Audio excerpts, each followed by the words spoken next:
আমার ভাইয়েরা, আমার আল্লাহ বলেন নবী চিন্তা করো না, পৃথিবীর জমিনে কোনো মানুষ যদি মদখোর থাকে, সিটার, বাটপার, লম্পট, তস্কর, ঘুষখোর, যে কোনো টাইপের গুনাহগার পাপাচারী মানুষ হোক না কেন, আমি পরিষ্কার করে বললাম আমার পবিত্র কোরআনুল কারীমের মাধ্যমে তাদেরকে আমি গুনাহ মাফের জন্য ডাক দিলাম।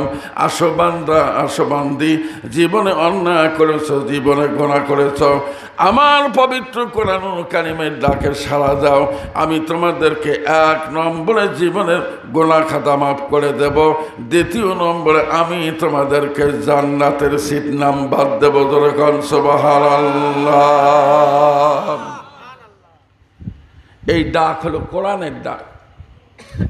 ভালো করে বোঝেন, কিসের ডাক? এই ডাক হলো আল্লাহর ডাক। কার ডাক? আল্লাহর ডাক। আমার আল্লাহ বলেন নবী, এরপরে তুমি মানুষের কাছে আমার পক্ষ থেকে পরিষ্কার করে বলে দাও, ইন্না হাযাল কুরআনা ইয়াহদি লিল্লাতী হিয়া আকওয়ামু ওয়া ইউবাশশিরুল মুমিনিনা আল্লাযীনা ইয়া'মালুনা আস-সালিহাতি আন্না লাহুম আজরান কাবীরা। আল্লাহু আকবার। তার মানে আল্লাহ পাক বললেন নবী, এই কিতাব, এই কোরআন এমন একটি কিতাব, there is no doubt in it, এর মধ্যে কোনো সন্দেহ নাই। এটি এমন কিতাব, পৃথিবীর যে কোনো রাষ্ট্রের, যে কোনো প্রান্তের যে কোনো মানুষ যদি কোরআনের কাছে আত্মসমর্পণ করে, আল্লাহ বলেন সেই লোকটিকে আল্লাহকে পাওয়ার, জান্নাতে যাওয়ার সোজা রাস্তা আমার কোরআনুল কারীমেই তাকে দেখায় দিবে। সুবহানাল্লাহ, সুবহানাল্লাহ, সুবহানাল্লাহ। সোনার ভাইরা, গভীর মনোযোগ দিবেন। কয়টা বলবো, কয়টা শুনবেন? পবিত্র কোরআনুল কারীমের মর্যাদা, তার মাহাত্ম্য যদি বলতে যাই, দিনের পর দিন চলে যাবে, রাতের পর রাত চলে যাবে, শেষ হবে না। আমার আল্লাহ বলেন নবী চিন্তা করো না, কাফের, বেঈমান, ফাসিক, ফুজ্জারেরা পবিত্র কোরআনুল কারীমের বিরুদ্ধে তারা যাবে, পবিত্র কোরআনুল কারীমকে দুনিয়ার জমিন থেকে নিশ্চিহ্ন করার চেষ্টা চালাবে। কিন্তু নবী চিন্তার কোনো কারণ নাই, এমন একটি কিতাব আমি তোমার উপর নাজিল করলাম। কেমন কিতাব? পবিত্র কোরআনুল কারীমে আমার আল্লাহ বলেছেন, বান্দা আমার, ইন্নাহু লাকিতাবুন আজিজুন লা ইয়াতিহিল বাতিলু মিন বাইনি ইয়াদাইহি ওয়ালা মিন খালফিহি তানজিলুম মিন হাকিমিন হামিদ। আল্লাহু আকবার। জোরে জোরে জোরে জোরে। তার মানে এটি এমন একটি জবরদস্ত এবং মজবুত কিতাব, যার সামন থেকে, পিছন থেকে বাতিল ঢোকার কোনো সম্ভাবনা নাই। অসংখ্য প্রমাণ আমার কাছে আছে, তার মধ্যে ছোট্ট করে একটা প্রমাণ দিতে চাই। দেব? দেব? জি জি। এর সোনার চান ভাইয়েরা, পৃথিবীর মধ্যে যত রাষ্ট্র, আমাদের বাংলাদেশ, আমাদের প্রতিবেশী মহারাষ্ট্র, সাম্রাজ্য হলো ভারত, এরপরে পাকিস্তান, তারপরে চীন, Japan, German, Indonesia, Thailand, Kuwait, Qatar, Abu Dhabi, Saudi Arabia, British France, America, Bulgaria, Somalia, Mongolia, Zambia, Gambia, Ethiopia, Norway, এরপরে পৃথিবীর মধ্যে যত রাষ্ট্র, তার মধ্যে একটা রাষ্ট্র আছে, রাষ্ট্রটার নাম আফগানিস্তান।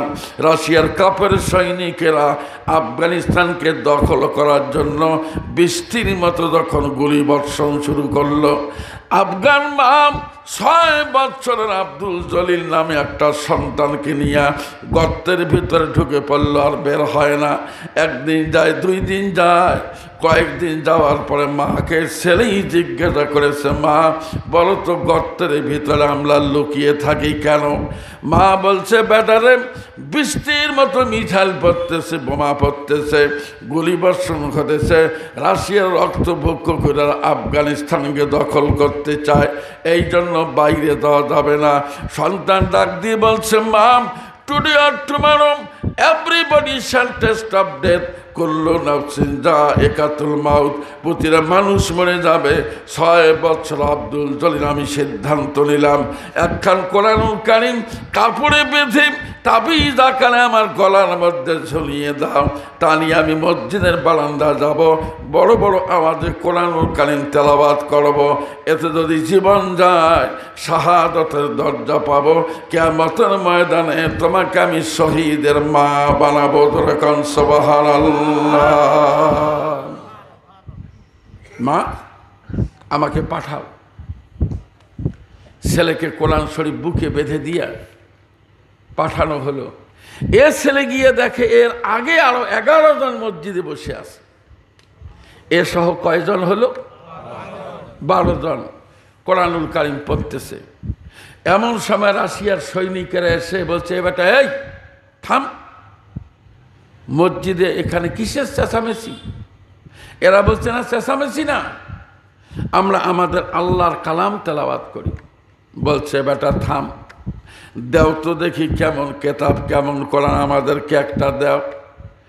6 বছরের ছেলে আব্দুল জলিল সৌবাজ ক্লেভার নিতান্ত চালু সন্তানটা ডাক দিয়ে বলছে, 11 ভাই খবরদার, জীবন দেহের মধ্যে থাকতে নাপাক মানুষের হাতে তোমরা পবিত্র কোরআনুল কারীম তুলে দিও না। এতে যদি জীবন যায় আমরা কোরআনুল কারীম কাফেরদের হাতে তুলে দেব না, তোমরা কেউ দিও না, যেভাবে হোক আমাদের জীবন দেব, কোরআনুল কারীম ওদের হাতে আমরা তুলে দেব না। এক থাপ্পড় মেরে এই সন্তানকে মসজিদের বাইরে বের করে বলল, বেটা দাঁড়াও। এরপরে বাকি 11 জন সন্তানকে বের করে 12 জন সন্তানের একটা লাইন যখন হয়ে গেল, SMG বের করে বুকের দিকে তাক করে বলছে, বেটা এইবার বল কোরআনুল কারীম তুমি দিবে কিনা? সঙ্গে সঙ্গে 12 জনের দলপতি আব্দুল জলিল সঙ্গে ঘোষণা করলাম, জীবন যদি চলে যায় জীবন দেব, কোরআনুল কারীম দেব না। যতগুলো গুলি আছে তোমরা চালাও। আমার ভাইরা এমন সময় এরা যখন গুলি চালাবে, সঙ্গে সঙ্গে এই সন্তান 12টা 24খানা হাত আকাশের দিকে তুলে আল্লাহকে বলছেন, আল্লাহ दिल से जो बात निकलती है आसर रखती है जरूर, पर नहीं मगर ताकतें परवाज रखती है जरूर। आए रब्बुल आलामीन আরশের মালিক, মক্কা মদিনার মালিক, জাবালে সুর, জাবালে নূর, জাবালে রহমতের মালিক, তোমার কুদরতি কদমে নিবেদন, আমাদের মৃত্যু তুমি যদি ভালো মনে করো মৃত্যু দিও। তবে আল্লাহ আমরা নতুন মানুষ, ছোট্ট মানুষ, আমাদের মন চায় তোমার পৃথিবীতে কিছুদিন বেঁচে থাকি। কোরআনুল কারীম বুকের মধ্যে বেঁধে তোমার কাছে আবদার জানাই, আমাদের জীবনটা যদি তুমি বাঁচিয়ে দাও, তামাম জিন্দগি তোমার কোরআনুল কারীম পড়ব, তামাম জিন্দগি তোমার কোরআনুল কারীমের আইন মেনে চলে আমাদের জীবন চালাবো। যখন সুবহানাল্লাহ। ধর্মের পথে শহীদি যাহারা, আমরা সেই সে জাতি, সাম্যমূর্তি এনেছি আমরা, বিশ্বে করেছি খ্যাতি। পাপ বিদগ্ধ তৃষিত ধরার লাগিয়ে জানিল যারা, মরুর তপ্ত বক্ষ নিগারি শীতল শান্তি ধারা। উঁচু নিচুর ভেদ ভেঙে দিল মাঝি সবারই বক্ষপাতি, আমরা সেই সে জাতি, সাম্যমূর্তি এনেছি আমরা, বিশ্বে করেছি খ্যাতি। আল্লাহু আকবার, আর একবার আল্লাহু আকবার। হ্যাঁ দাদু ভাই, এই যে SMG ব্রাশ ফায়ার, শত শত গুলি, 12 জন সন্তান জমিনে পড়ে গেল, কেউ কায়েত হয়ে পড়ে আছে, কেউ বা চিত হয়ে পড়ে আছে, কেউ বা অপুর হয়ে পড়ে আছে, সবার বুকের মধ্যে কোরআনুল কারিম বাঁধা। সোনার চাঁদ ভাইরা ব্রাশ ফায়ারের আওয়াজ শোনার পরে বাবা মা তারা বাড়ি থেকে চিন্তা পড়লো ব্যাপার কি, মসজিদের আঙ্গিনায় মসজিদের কাছে ব্রাশ ফায়ারের শব্দ কেন? হায়রে জনম দুঃখিনী মাম এক চিৎকার দিয়ে বলছে, স্বামী গো, কলিজার বাঁধন ছেড়া সন্তান বুঝি হারিয়ে ফেললাম, চলো চলো তাড়াতাড়ি করে যাই। হারে বিদেশেতে যদি কারো সন্তান মারা যায়, পশু পক্ষী জানার আগে জানে তাহার মায়। বাবা মা গিয়ে হাজির, 12টা সন্তান পড়ে আছে। 24 জন বাবা মা যার যার সন্তানের কানের কাছে গিয়া আব্বু আব্বু করে ডাক দিয়ে বলছে, সোনারে একটা বার ছোট্ট মুখে আমাকে আব্বু বলে ডাক দাও, তোমার আম্মুকে তুমি আম্মু বলে ডাক দাও। আর কি কোনোদিন তোমার সোনা মুখ থেকে আব্বু আম্মু ডাক আমরা শুনবো না। বাবা মা কানতে কানতে কাটা কবুতরের মতো ছটপট করে। এমন সময় এই আব্দুল জলিল আল্লাহু আকবার বলে জমিনে দাঁড়িয়ে গেল, ডাক দিয়ে বলল, সাথী ভাইরাম একজন জমিনের মধ্যে শুয়ে থাকো না, আল্লাহু আকবার বলে জমিনে দাঁড়িয়ে দাও। যার যার বাবা মায়ের কোলে উঠে আমরা বাসায় ফিরে যাই। যেরকম সুবহানাল্লাহ। খোদা ওয়াহদা হুকা নেহি হায় নজির, ওহি হায়ালা কুল্লি শাইইন কাদির। আল্লাহু আকবার। প্রশ্ন হলো, এরা কি তাহলে মরে নাই? বাবা মা বলল, বেটারে গুলির আওয়াজ শুনলাম, তোমরা কি মরো নাই?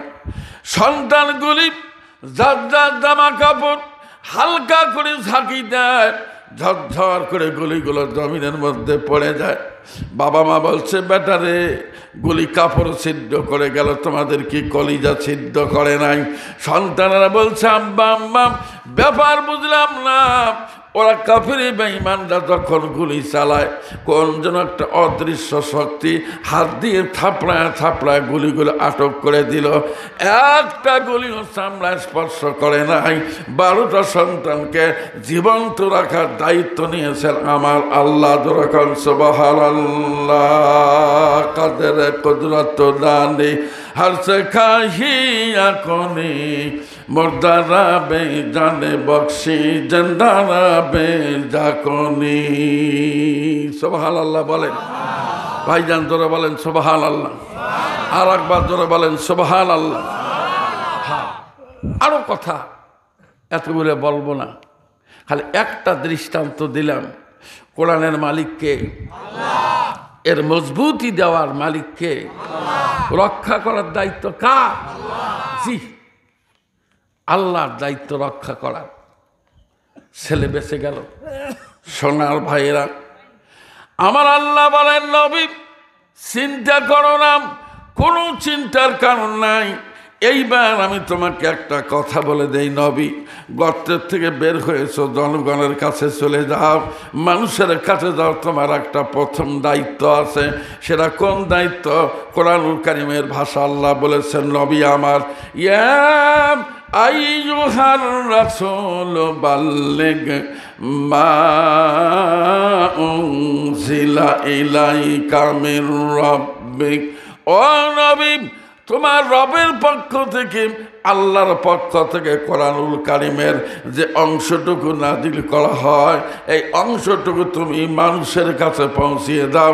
কোরআনুল কারীমের কথাগুলি তুমি তোমার কাছে রাখো না, জনগণের কাছে যাও, জনপদে যাও। কোরআনুল কারীমের কথা তুমি মানুষের কানে পৌঁছাও। এটা তোমার নবুয়তের দায়িত্ব। যেরকম সুবহানাল্লাহ। সদজুদাস রহমাতুল্লিল আলামিন মসজিদে ইউসুদ হামারো ये জমিন আকিয়ামত নু ফালক মেরাজেয়ো আম্বিয়া ও আউলিয়া মুহতাজেয়ো। সুবহানাল্লাহ। কোন এ যুবক, জোরে কও, জোরে কও, জোরে কও। জি, খারাপ লাগতেছে? কথা বুঝতে কোনো কষ্ট হচ্ছে?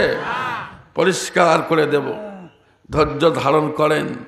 দাদু ভাই, আমাদের বাংলাদেশে দুইটা শব্দ আছে, একটা হলো খাপ্পা, আর একটা শব্দ আছে সেটা হলো বেখাপ্পা। মানে বেকায়দার কোনো কাজ যদি কোনো লোক করে, মানুষ বলে যে মুরব্বী মানুষ, ইনি একটা বেখাপ্পা কাম করে বসলো, এরকম একটা কথা আছে না ভাই? খাপ্পা বেখাপ্পা কথা আছে না? হ্যাঁ, ভালো করে বোঝেন, আমি বুঝিয়ে দিই। এক লোক কোরবানির গরু বিক্রি করবে। এই লোকটা ভাবলো যে হায় রে, কোরবানির গরু ন্যাংটা আমি কিভাবে হাটে নিই, ন্যাংটা তো নেওয়া যাচ্ছে না।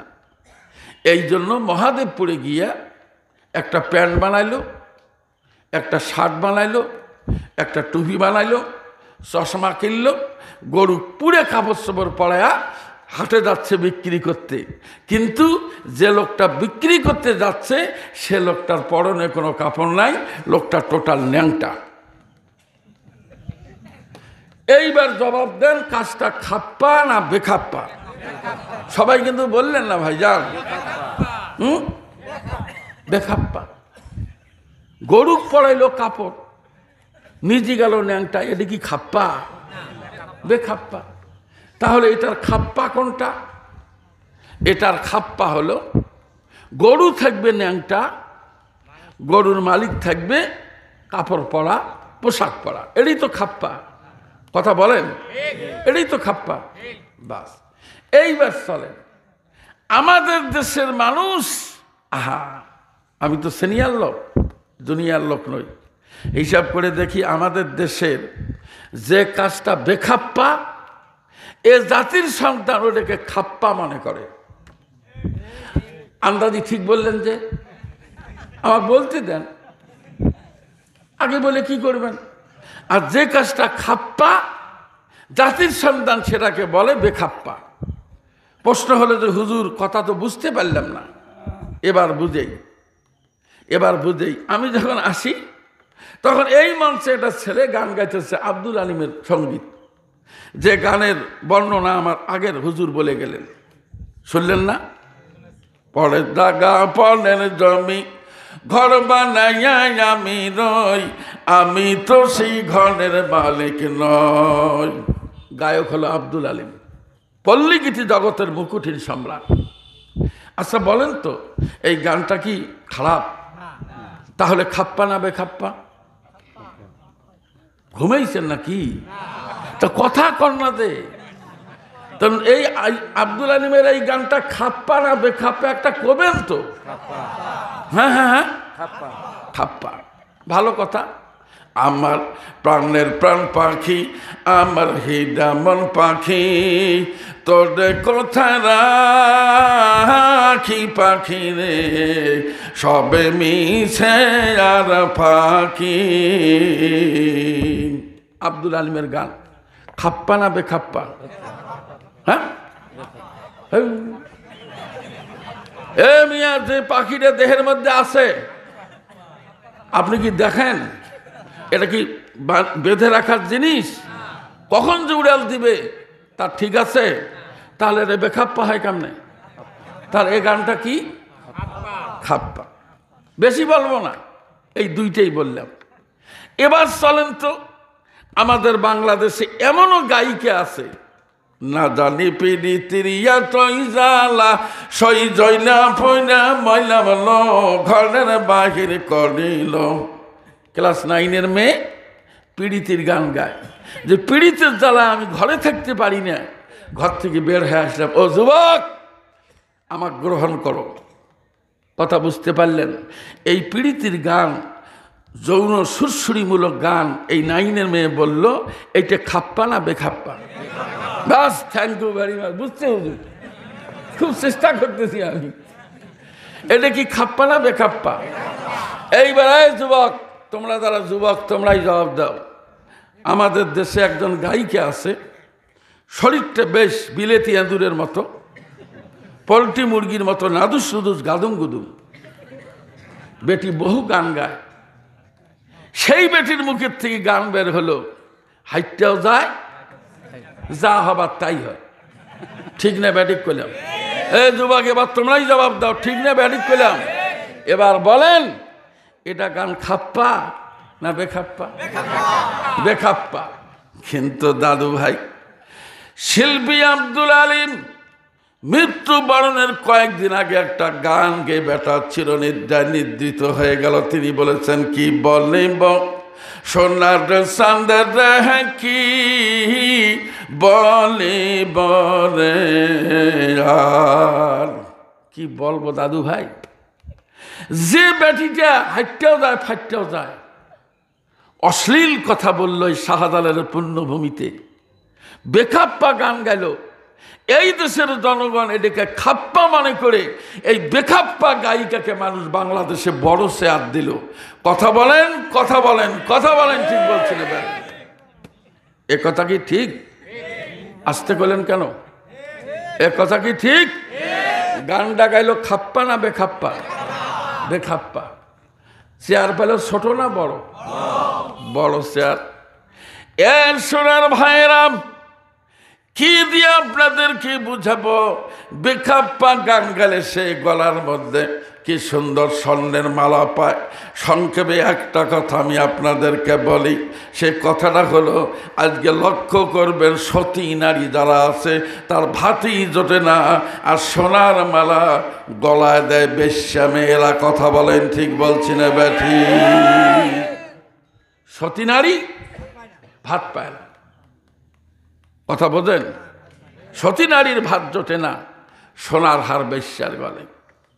আহারে অবস্থা হলো এই। বেখাপ্পা গান গাইল, এদেশের মানুষ এটাকে খাপ্পা মনে করে বড় শেয়ার দিল। এটা কি বানায় বললাম? তা আসতে বলতেছেন যে বানায় বললাম? এ কথাটা ঠিক না ব্যাঠিক করে? এইবার শোনেন, বলেন তো কোরআনের কথা বলাটা খাপ্পা না বেখাপ্পা? সবাই বলেন খাপ্পা। কিন্তু দাদু এই দেশের মানুষ বেখাপ্পা জিনিসটা কি খাপ্পা ফতোয়া দিয়া মহা সম্মানে সম্মানিত করে, তাকে বাংলাদেশের বড় চেয়ার দেয়।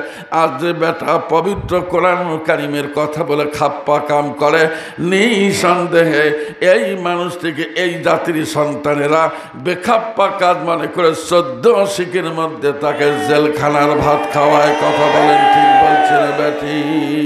কি বলিব সোনার চাঁদের কি বলিব রে, আহা। এ দাদু ভাই পুরুষ মানুষ প্যান্ট পরা, শার্ট গায়ে দিছে অর্ধেক উপরে অর্ধেক প্যান্টের নিচে, আছে না? এর ভদ্রলোক আছে না? সি, তার মানে এখন মাইকে কেমন করে এই কথাগুলো বলি, মানে পিছন সাইডে কয় কেজি গোস্ত আছে, টান টান প্যান্ট পরে ওটা মানুষ দেখে বেড়ায়। সি, এর কোনো লজ্জা আছে? এই যে মৌলবি হিসেবে ঝুলমুলে পাঞ্জাবি, উসে নিচে কোনো বোঝা যাবে? কথা কর না কেন? তাহলে বোঝা গেল এই মৌলবির পাঞ্জাবিটা যদিও খাপ্পা, কিন্তু এই যুগে এই পাঞ্জাবি চলে না, এইটাই খাপ্পা। খাপ্পা কোনটা? টান টান প্যান্ট পরবে, পাশায় কয় কেজি গোস্ত আছে, মানুষ দেখে বেড়াবে, এটি হলো খাপ্পা। কথা বলেন, কথা বলেন, কথা বলেন। বেশ ভালো। তা হাত আমার দিকে তাকান। তা এই পুরুষের জামার হাতাটা ফুল হাতা, কি সুন্দর বোতাম মারা, প্যান্ট পরা, বেল লাগা, মুজে পায়, জুতা লাগা, গলা দিয়ে যাতে বাতাস না ঢোকে সেই জন্য এত বড় একটা কাপড়, ওই যে কুত্তের জীবের মতো যারা লেড়বেল লেড়বেল করে, জি, গলার টাই বাঁধা, তাহলে কোনো দিকে বাতাস ঢোকার সম্ভাবনা নাই। এর শোনার চান ভাইরাম, আমি একজন অধ্যাপক, আমি একজন প্রফেসর হয়ে কোনো শিক্ষিত মানুষকে কটাক্ষ করে কথা বলতে চাই না, শুধু এতটুকুন বলতে চাই, লোকটা শার্ট পরেছে, প্যান্ট পরেছে, গলার মধ্যে টাই লাগিয়েছে, আল্লাহর কসম ওনার যিনি স্ত্রী তাকে সঙ্গে করে নিয়ে মহাদেবপুরের দিকে যায়। নাউজুবিল্লাহ, আস্তাগফিরুল্লাহ। এই মেয়েটার দিকে তাকান, এই মেয়েটা ছোট্ট জামা গায়ে দেওয়ার কারণে পেটের চামড়া কয় ইঞ্চি মোটা, আল্লাহর কসম জাতির সন্তানকে সেটা বিনা টিকিটে দেখায়। কথা বলেন, ঠিক বলছি না বেটি? কয় ইঞ্চি মোটা চামড়া এটা দেখায়, পিঠে কি পরিমাণ গোস্ত আছে এটা দেখার জন্যে শাড়ির আঁচল সিফটি কেন দিয়ে আটকায়া এক পাশে আটক করে, পিঠটা খোলা রাখে। যুবক আমার দিকে দেখ, কি চকচকা ঝকঝকা দেহ, ঠিক না ব্যাটিক করলেন? এরপরে স্বামীর হলো ফুল হাতা, আর স্ত্রীর ব্লাউজের হাতায় নাই। কাজটা খাপ্পা না বেখাপ্পা? কথা বলেন ভাইজান, দেরি করবেন না। আন্দাজি গল্প করতে আসিনি, একটা জিনিস শুধু বুঝাবো, তাহলে কাজটা করলো বেখাপ্পা। এখন যদি জিজ্ঞাসা করা যায় যে মহিলা এটা কি করলো, তাহলে আরেকজন জবাব দেয়, না না এরা ভদ্র মহিলা, তো ভদ্র মহিলারা এরকম পোশাকই পরে, এটার নাম ভদ্র। কথা বললেন না, এটা ভদ্র। এই মহিলা যদি ভদ্র হয়, আল্লাহর কসম বাংলাদেশের সব কুত্তা এসছে আরো ডবল ভদ্র। কুত্তার পরনে একটা সুতে পরিমাণ কাপড়ও নাই, না কি বলেন? তাহলে মূল ভদ্র হলো কুত্তা, আর হাফ ভদ্র হলো এই ন্যাংটা বেটি। কথা কি ঠিক? বাস, আবার ধরেন, বুঝেন, গ্রামের প্রোগ্রাম, হাইথরের কথা বলে লাভ নাই। আমার দিকে তাকান, হাট গেছি কোরবানের গরু কিনতে, যা দেখি 3 ফকির এক জায়গায়। এক ফকির শরীরের অবস্থা এত খারাপ, খালি উল্টে দিয়ে যায়, মানে গৈর দিয়ে যায়, আর 2জন ছেঁচড়া দিয়ে যায়, শরীর চলে না। দেখি তামসা দেখতেছি, যার হাতে প্লেট, উল্টে দিয়ে প্লেটটা সামনের দিকে ঠেলা দিয়ে তার মুখের থেকে বের হয়, বাবা আপনার বেটা বেটির নামে কিছু দিয়া যান গদান লহ। পিছনে 2জন কয় আল্লাহ নবীজির নাম। শোনেন নাই? জি, তোমার দাদা দাদির নামে কিছু দিয়া যান গদান লহ। ওই তো পিছনে 2জন কয় আল্লাহ নবীজির নাম। বলে নাই?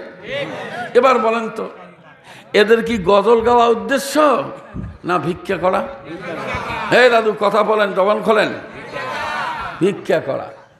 সাপের খেলা দেখায় যে লোক, সাপের লেজ ধরিয়ে এভাবে ধরে খেলা দেখায়, নানান গান গায়। এর সোনার ভাইরা ভক্ষ চক্র দিয়ে বক্তৃতা দেয়, সাপের বিষ সম্পর্কে মানুষকে অবহিত করে, ভয়ঙ্কর বিষয়টার উপর উপস্থাপন করে। যাই কিছু বলুক সাপুরিয়া, একজন সাপুরিয়ার মূল টার্গেট হলো তাবিজ বিক্রি করা। আমার বন্ধুগণ কথাটা ভালো করে মনে রাখবেন, নিঃসন্দেহে একজন ফকির যখন গজল গায়, যত প্রকার গজল গাক না কেন, কেরাত বলুক না কেন, এর টার্গেট হলো ভিক্ষা করা, আর সাপুরিয়ার টার্গেট হলো তাবিজ বিক্রি করা। তাহলে এইবার চলেন তো, এই মহিলা আদা ন্যাংটা হয়ে চলার পিছনে নিশ্চয় কোনো টার্গেট আছে, নিশ্চয় টার্গেট আছে। সেই টার্গেটটা সংক্ষেপে বলে দিয়ে যায়, এই মহিলা রাস্তা দিয়ে যায়, সৌন্দর্যমণ্ডিত চেহারা দেখায়, আর মনে মনে স্লোগান দেয়, লাগ ভেলকি লাগ, খর্দ কান্নার যুবকের চোখে মুখে লাগ। কথা বলেন, ঠিক বলছি না ব্যাঠি? কাজটা করলো এটা খাপ্পা না বেখাপ্পা? কিন্তু ভাইরা কাজ করলো বেখাপ্পা, কিন্তু মানুষ তাকে ফতোয়া দিলে এগুলো হলো ভদ্র মহিলা। কথা ঠিক? সোনার ভাইরা, আল্লাহর নবী পবিত্র কোরআনুল কারীম মানুষের বেঁচে থাকার দলিল, মানুষ কেমনে বাঁচবে, কেমনে চললে ভালো হবে, এই বিষয়গুলি যখন মানুষের সামনে তোলা শুরু করলেন, বলা শুরু করলেন, যদিও কাজটা খাপ্পা, কাফের বেঈমানরা তাকে ধরে মারপিট করা শুরু করলো, রক্তাক্ত করলো, এই চামড়া ফেটে গেল, গোস্ত কেটে গেল, রক্ত মাখা জামা কাপড় নিয়ে মদিনাওয়ালা বাসায় ফিরলেন। আম্মা জানগণ কানতে কানতে অস্থির হারে, রাসূলের শরীরে এত মারধর করেছে মানুষ, যদিও কাজটা ভালো, কাফের বেঈমানরা এই কাজটাকে বেখাপ্পা মনে করে রাসূলকে মারে। রাসূল কানতে কানতে হয়রান। এমন সময় মহান রব্বুল আলামিন তার নবীজির কাছে বার্তা পাঠিয়ে দিলেন, নবী মক্কার জমিনে থাকার দরকার নাই, আমি তোমাকে দাওয়াত দিলাম, আমার দাওয়াত গ্রহণ করো, সরাসরি তুমি মেরাজ করো। মেরাজ করার অর্থ হলো সরাসরি তোমার আরশের মধ্যে চলে আসো, আমি আল্লাহ তোমাকে একটা বিশেষ ট্রেনিং দেব। সুবহানাল্লাহ। সংক্ষেপে বলি, রাসূল চলে গেলেন মেরাজে। বলেন তো কোথায় গেলেন? মেরাজের কাজ শেষ। আল্লাহ বললেন, নবী চিন্তা করো না, as soon as possible go to a native land, যত দ্রুত পারো দেশে ফেরত যাও, ট্রেনিং অনুযায়ী কাজ চালাও। আমার ভাইয়েরা, এই কথা শোনার পরে শোনার চান ভাইয়েরা, মুফাসসিরিনে কেরাম বলেন, ঠিক এই সময় নবীজি দুখানা হাত চোখে মুখের মধ্যে লাগায় দিয়ে কাঁদতে কাঁদতে হয়রান। আল্লাহ বললেন, নবী আরশের মধ্যে সে বন্ধুর বাসায় বেড়াইতেছে, তুমি কান্নাকারি করো কেন? কেন কান্দো? What is the reason about it? বলো তো এটার যুক্তি কথা কি? আল্লাহ নবী সঙ্গে সঙ্গে ঘোষণা করলেন, রব্বুল আলামিন পবিত্র কোরআনুল কারীমের ভাষা আল্লাহ বলেছেন, বান্দা আমার, আল্লাহু আম্বাতাকুম মিনাল আরদি নাবাতা সুম্মা ইউঈদুকুম ফিহা ওয়া ইউখরিজুকুম ইখরাজা। আল্লাহু আকবার। জি, আল্লাহ বলছেন, নবী পৃথিবীর মধ্যে মানুষ তৈরি করেছি আমি মাটি দিয়ে। দাদু ভাই সংক্ষেপে বলি, কি দিয়ে? সাহস পাইলেন না? বলেন তো, আরেকবার বলেন তো সবাই। প্রধানমন্ত্রী কি দিয়ে? বাংলাদেশের প্রেসিডেন্ট জো বাইডেন, বুশের বাচ্চা বুশ, সিটার ডোনাল্ড ট্রাম্প। জি, কোনো বলদি নাই। আমার আল্লাহ বলেন, নবী মাটির দেহ তৈরি করার পরে এর মধ্যে সিম কার্ড ঢুকায় দিয়ে মানুষটাকে জিন্দা করে দিয়া দুনিয়ার জমিনে ঘোরাফেরা করার আমি একটা সুযোগ দিয়েছি।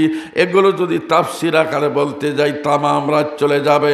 সংক্ষেপে বলি, আল্লাহ রাব্বুল আলামিন পবিত্র কোরআনুল কারীমের ভাষায় বললেন, বান্দা আমার, আমি তোমাদেরকে বলি মাটি দিয়ে তৈরি করেছি, মাটির জমিনে তোমরা ঘোরাফেরা করো। একদিন আমার দেওয়া সিম কার্ড আমি খুলে নেব, মাটির দেহটা সাটাম জমিনের মধ্যে পড়ে যাবে। জমিনের মধ্যে যখন পড়ে যাবে, পৃথিবীর জিন্দা মানুষগুলো তোমাকে ধুয়ে মুছে সাফ করে মাটির গর্তের মধ্যে ঢুকায় দিবে।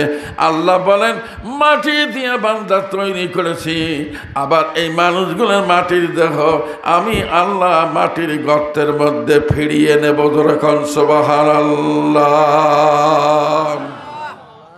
এ দাদু ভাই, এদেশের প্রেসিডেন্টও যদি হয়, তাকেও কি কোনো চাদর টাদর বিছিয়ে শোয়ায়? কথা বলেন না? দেয়? পাতলা কোনো বালিশ টালিশ দেয়? নাই, নাই, কিচ্ছু নাই। একটা সুতে, অতিরিক্ত সুতে আপনাকে দিবে না, সাটাম দেহটা জমিনের মধ্যে ফেলে দিবেন। আমার আল্লাহ বলেন, নবী তোমার উম্মতকে সাবধান করে দাও, এই কবরের মধ্যে গলে যাবে, পচে যাবে, হাড় হাড্ডি অস্থি মজ্জা সব কিছু বিলীন হয়ে যাবে। এমন একটা দিন আসবে যেই দিন আমার ফেরেশতা সিংহায় ফুৎকার দিবে, আমি আল্লাহ তামাম পৃথিবীর সমস্ত মানুষগুলোকে আমি আল্লাহ এক জায়গায় তুলব বিচার করার জন্যে। যখন সুবহানাল্লাহ। তাহলে বোঝা গেল আল্লাহ পাক বিচারের জন্য আপনাকে আমাকে, হিন্দু মুসলমান বৌদ্ধ খ্রিস্টান সমস্ত মানুষকে বিচার করার জন্য তুলবেন কিয়ামতের ময়দানে। দাদু ভাই বলেন তো কোন ময়দানে বললাম? জি জি, কিয়ামতের মাঠে আল্লাহ মানুষেরই মুখখানা কুলুপ মেরে করবে বন্ধ, বলার শক্তি থাকবে না। পাগল মন আমার শুনেছো হাসরের সমাচার, ও যেদিন ইচ্ছা মুছে যত নবী নফসি নফসি করিবে, মুহাম্মদ মুস্তাফা নবী উম্মত বলে কান্দিবে। পাগল মন আমার শুনেছো হাসরের সমাচার, ইসরাফিল ফেরেশতা যখন সিংহাতে ভাই দিবে ফুক, পাহাড় জড়িয়া যাবে, সূর্যে ফিরাবে মুখ, পাগল মন আমার শুনেছ হাসরের সমাচার। সব মানুষ এক জায়গায় থাকবে, নেককার গুনাহগার, হিন্দু মুসলমান বৌদ্ধ খ্রিস্টান সব মানুষ থাকবে এক জায়গায়, গুনাহগার নেককার এক জায়গায়। ঠিক এই সময় একটা কথা চলে আসবে, ইয়া ইবাদি লা খাউফুন আলাইকুমুল ইয়াওমা ওয়ালা আনতুম তাহজানুন। হে আমার বান্দারা, আজকের দিনে কিয়ামতের ময়দানে তোমাদের কোনো ভয়ও নাই, তোমাদের কোনো চিন্তাও নাই। তার অর্থ হলো তোমরা সবাই পাস। কি পাস? আমাদের বাংলাদেশ সরকার যেমন অটো পাস দিল, দেয় নাই? হে ভাই কথা কর না কেন? অটো পাস দেয় নাই? জি, অটো পাস হয়ে গেল। তখন ভালো ছাত্র ব্রিজের মাথায় বসে কান্দে। কেন কান্দে? যে হায় রে, দিনের পর দিন রাতের পর রাত পড়াশোনা করলাম আর আমার পরীক্ষা নিল না, রেজাল্ট দিল আগের রেজাল্ট অনুযায়ী। আর যে ছেলে ফেল করা পার্টি, এই ছেলে যে পাস করছে, ও হুন্ডা নিয়ে 80 কিলোমিটার ব্যাগে মহাদেব দৌড়ে। সবাই গেলে চাচা দোয়া করেন আমি পাস করছি। তার মানে জি অটো পাস। তার মানে যে ছাত্রটা ভালো তার চোখে পানি, আর যে ছাত্র খারাপ সেই খুশির ঠেলায় 180 কিলোমিটার ব্যাগে জাম করে। কথা ঠিক না ব্যাটি? ওই দিন গুনাহগারেরা হাজি হোক, হাজি সাহেব খুব না হজ করলেন, বারবার মসজিদে যান, দান খয়রাত করেন, কই আপনিও পাস? আমরা তো কিছুই করি নাই, চিটারি বাটপাড়ি করছি, আমরাও পাস। সবাই তো অটো পাস, কি লাভ হলো? সেই সময় হাজি সাহেব কাঁদতে থাকবে, রব্বুল আলামিন কি বিচার হলো এটা? নেককার মানুষও পাস করলো, গুনাহগাররাও পাস করলো। আমার আল্লাহ পবিত্র কোরআনুল কারিমে পরবর্তীতে বলে দিয়েছেন, বান্দা আমার ওয়ামতাজুল ইয়াওমা আইয়ুহাল মুজরিমুন, হে গুনাহগারেরা, নেককার মানুষের কাছে তোমরা থাকো না। তোমরা যারা গুনাহগার, তোমাদের মামলা রেডি ফর ট্রায়াল, তোমাদের মামলা ট্রায়ালে চলে যাবে, বিচার হবে। গুনাহগার মানুষের আলাদা জায়গায় সমবেত হয়ে যাও, তোমাদের বিচার ফাইল ধরা হবে, তোমাদের বিচার কিয়ামতের ময়দানে করা হবে। যখন নাউজুবিল্লাহ। দাদু ভাই, এইবার ফেল করা পারি আনতে থাকবে, আল্লাহ এটা কি হলো? মহাবিপদ যাবে কোন দিকে? লম্বা কথা। এই মানুষগুলি চোখের পানি ফেলে যখন দৌড়াতে শুরু করবে, আমার ভাইরা কেতাবে বর্ণিত হলো পরনে কোনো কাপড় থাকবে না, ল্যাংটা হয়ে দৌড়াবে। দৌড়াতে দৌড়াতে মাথার মধ্যে সূর্যের কিরণ লাগে, মাথার মগজ ভাতের ফ্যানের মতো টকবক করে ফুটবে। এরপরে দৌড়াতে দৌড়াতে মানুষের জিহ্বা নাভি পর্যন্ত চলে যাবে, হাঁপাতে থাকবে আর খালি পানি পানি বলে চিৎকার করবে। আল্লাহ নবী বলেন, রব্বুল আলামিন হাজার হাজার কোটি কোটি মানুষ যখন পানি পানি বলে চিৎকার করবে, সেই দিন আমি কয়জনের হাতের মধ্যে পানি দেব, কয়জনের হাতের মধ্যে আমি শরবতের পেয়ালা দেব, কয়জন জাহান্নামী মানুষকে আমি জান্নাতে নেব, কি উপায় হবে আমার? এই দায়িত্ব আমি কেমনে পালন করব? সাথে সাথে মহান আল্লাহ বলে দিলেন, নবী চিন্তা করো না, আল্লাযীনা আমানু বিআয়াতিনা ওয়া কানু মুসলিমিন। আল্লাহু আকবার। আল্লাহ বলবেন, নবী চিন্তা করো না, পৃথিবীতে যাও, মানুষকে বলো, পৃথিবীতে মানুষ যদি 2টি কাজ করতে পারে, দাদু ভাই please, I am requesting you, আমি অনুরোধ করতেছি, আগেই বলছি একটি কথা হাতছাড়া করবেন না। আল্লাহ বলছেন, নবী মানুষকে বলো, এই পৃথিবীতে যে লোকগুলি 2টি কাজ করবে, বলো তো যুবক কয়টি? আরো ধরে বলেন কয়টি? 2টি কাজ করবে। আল্লাহর বক্তব্য হলো, এই মানুষগুলিকে আমার আল্লাহ সরাসরি জান্নাতে ঢোকার অনুমতি দিয়ে দিবেন। সুবহানাল্লাহ, সুবহানাল্লাহ, সুবহানাল্লাহ। তাহলে আপনার আমার কি কি দুইটি কাজ এটা শোনা দরকার?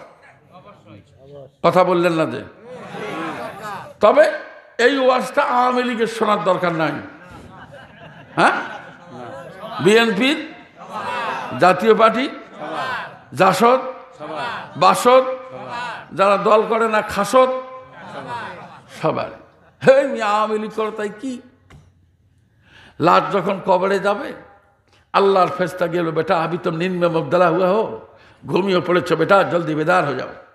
মুখের কানি ধরে টান দিয়ে খট করে তুলে বসাবে, বেটা বেশ যাও, বস, জলদি বাতা তার রব কোন হ্যাঁ, তোমার রবকে।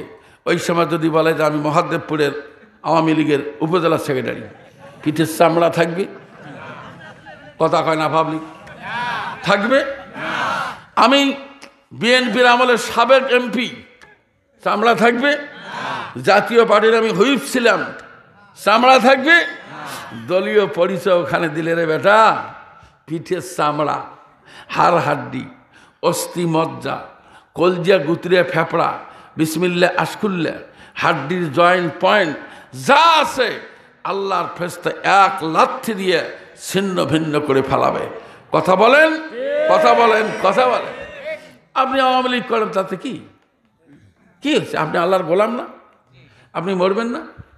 তোমার মাথার যে আওয়ামী লীগের প্রস্রাব করে না, সে পর্যন্ত কবরে শুয়ে চিত হয়ে পড়ে আছে, মনের পর মন মাটি বুকের উপরে চাপ দিয়ে পড়ে আছে, নড়ার কায়দারি। তুমি কি হে? অতএব ভাই সকল, দলমত নির্বিশেষে আমি বলতে চাচ্ছি, বসুন, বাঁচতে চান, আমার আল্লাহর বক্তব্য শোনেন। আল্লাহ বলছে, নবী touch and pass, short syllabus, তোমার উম্মতকে বলো ওরা দুইটা কাজ করবে, আমি জান্নাত দিয়ে দেবো। সুবহানাল্লাহ, সুবহানাল্লাহ, সুবহানাল্লাহ। তাহলে আমার মনে হয় এই কাজ দুইটি কি কি আপনারা যদি শোনেন, তাহলে আমি বলার জন্য তৈয়ার আছি। এভাবে আসতে বললে হয় দাদু? হ্যাঁ, বলবো? এইবার শোনেন, ভালো কথা। কি কি দুইটা কাজ? এক নম্বরে আমার আল্লাহ বলেছেন, তোমার উম্মতকে তুমি পরিষ্কার করে বলে দাও, তোমার উম্মতেরা যখন আল্লাহ রব্বুল আলামিনের দেওয়া নিদর্শনাবলীর উপর তোমার উম্মতেরা ঈমান আনবে। এক নম্বরে তোমার উম্মতের যেটা কাজ, সেই কাজটা হলো পৃথিবীর জমিনে ঈমান আনা। দরকার সুবহানাল্লাহ। এক নম্বর কাজ হলো ঈমান আনা। আলহামদুলিল্লাহ পড়েন, পড়েন, পড়েন, পড়েন। এবার বলেন, থামেন, এবার বলেন, আপনার আমার কম বেশি, নেককার হই গুনাহগার হই, যাই হোক, ঈমান আছে না নাই? কথা বলেন, ঈমান আছে না নাই? ভালো কথা, ঈমান আছে। কিন্তু এইবার আমার একটা প্রশ্নের জবাব দাম তো দেখি, বলেন তো আমার এই দুইটা কি? এগুলো কি? নখ। এই দুইটা কি? এই দুইটা কি? জি। এটা কি? এইভাবে যদি আপনি দেহটা খোঁজেন, তা মানুষ বলতে কোনো জিনিস আছে? দেখাইতে পারে দেহের এই জিনিসটার নাম মানুষ আছে? কই মানুষ, কই মানুষ নাই। তাহলে আপনি কেমনে মানুষ হলেন? মাথার তালু থেকে শুরু করে পায়ের তলা পর্যন্ত disproportionately all parts of the body, গোটা দেহের অঙ্গ প্রত্যঙ্গ 360টা জোড়া, হাজার হাজার কিলোমিটার রড দিয়ে তৈরি করা মানুষটি, সমস্ত দেহটা সব কিছু মিলে এক ডাকে তার নাম মানুষ। সুবহানাল্লাহ। মাথার থেকে পা পর্যন্ত সব কিছু মিলে হলো মানুষ। এই তো কথা, ভালো। আচ্ছা এইবার বলেন তো, কষ্ট পাইতেছেন নাকি? এইবার বলেন তো, ঈমান আছে বলে দাবি করলেন, আপনি বলতে পারেন একজন ঈমানদারের কয়টা গুণ থাকা দরকার? 5টা। হ্যাঁ, ছোট ভাই তো 5টার কথা বললো, আর নাই। খালি পড়ে দেখেন, কলজা কেঁপে উঠবে। দাদু ভাই, এবার দেখেন, একজন ঈমানদার, তার গুণ হবে কম পক্ষে 116টা। কয়টা? 100। 16টা গুণ হলে তবেই তো সেই লোকটা হবে ইমানদার। এটা কি ছেলে খেলা পালেন আপনি?